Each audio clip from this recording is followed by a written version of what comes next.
Welcome back. In this video, we will be talking about embedding models. We'll start by understanding what are embeddings, what are embedding models, look at pre-trained embedding models, understand embedding similarity, talk about how to access embedding models in LangChain, and discuss some common usage patterns. Let's get started.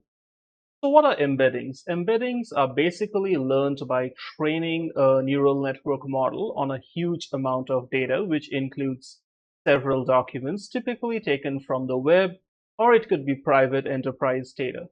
Any kind of a neural network language model, which basically learns to predict the next word given a previous set of words, such as word-to-vec or transformers, which are basically the building blocks of large language models. They end up learning vector representations for every word in the training data on which it is being trained. And these are known as embeddings. So an embedding is basically a fixed size vector of numbers which embeds the meaning of this word.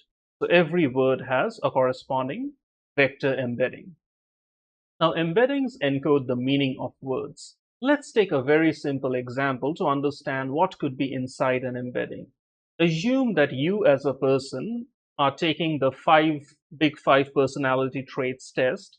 So this is just like an IQ test where you answer a set of questions, and then based on your answers, you are graded on five main aspects in terms of personality traits, like how open are you, how agreeable you are, and so on. And you can get scores out of 100.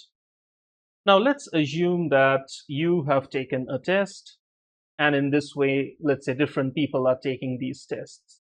So for any person, you can use these five attributes or dimensions to represent their personality. So let's say you take the test and you get these scores, and then let's say you use a standard scaling and scale these scores between a certain range. Okay, so that they are typically ranged between -1 to +1. And then you end up getting 5 scores. So this vector of 5 scores is like a representation of your personality. Similarly, someone else taking this test will have their own vector of 5 scores. Now, the beauty of this is you can use these embedding vectors to find out which person is similar to other people. Right, so you can represent people as vector of numbers, which is great for machines. And then you can easily calculate how similar one vector is to another vector, the next vector, and so on. So we can represent people in this case, every person's test in terms of the scores as a vector of 5 numbers. So their personality is embedded in this vector of 5 dimensions. And then you can compare this person's vector with the next person, with the next person, and so on. And the typical way to compare two vectors is to use a mathematical similarity or a distance-based function, just like cosine similarity or Euclidean distance, as you may have used it, let's say, to compute the distance between 2 points. If you remember from mathematics, the same thing here. To compute the distance between two vectors in a 5-dimensional space, we use Euclidean or cosine similarity, and we can find out, okay, how similar is person 1, person 2, and so on. And in this way, we can find out people who are very similar to each other. Like in this case, we see person 1 is very similar to J, and person 2 not as similar. And if you go back and check here, you can see that these are both negative, positive numbers, again, negative, positive. So they are having similar magnitudes and symbols also. So they are 0.86% similar. However, this person, this is matching. However, this is not matching. This one is also not matching with J. This one is also not matching. Same thing here. So that is why this similarity is, let's say, much lower. So in that way, we can say that J and person 1's personalities are much more similar to each other. And that's the advantage of embeddings. You can start finding out what people, documents, entities are similar to each other based on a similarity computation between the embeddings of those entities. And that's the advantage. The beauty of embeddings is you can make machines understand the meaning of words using these numeric vectors. So we can represent people and any kind of entities, including words, documents, paragraphs, as a vector of numbers. Pre-trained embedding models are large language models, which are typically neural network-based models, which have been trained on a large amount of data from the internet. And they already have optimized, well-defined embeddings for each and every word. So you can send your documents into these models and get a document-sized embedding, or you can even get embeddings of words, sentences, paragraphs, as well as the entire document itself.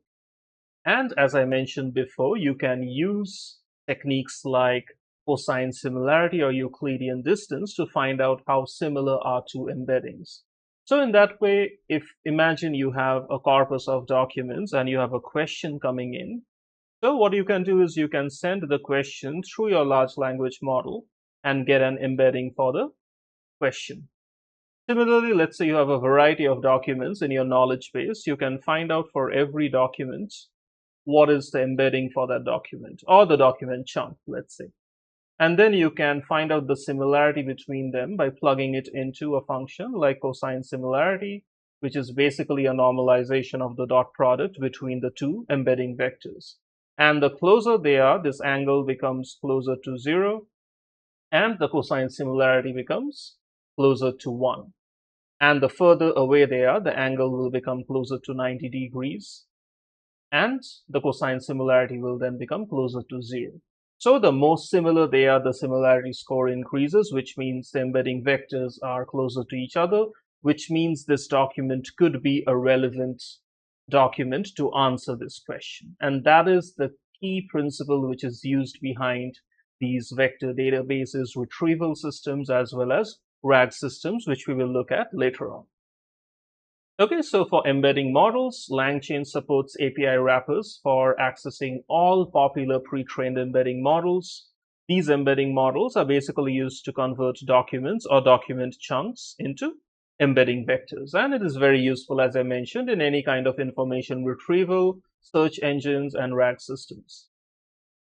LangChain connects to all popular embedding models, including models from OpenAI, Google Gemini, as well as open source models from Hugging Face.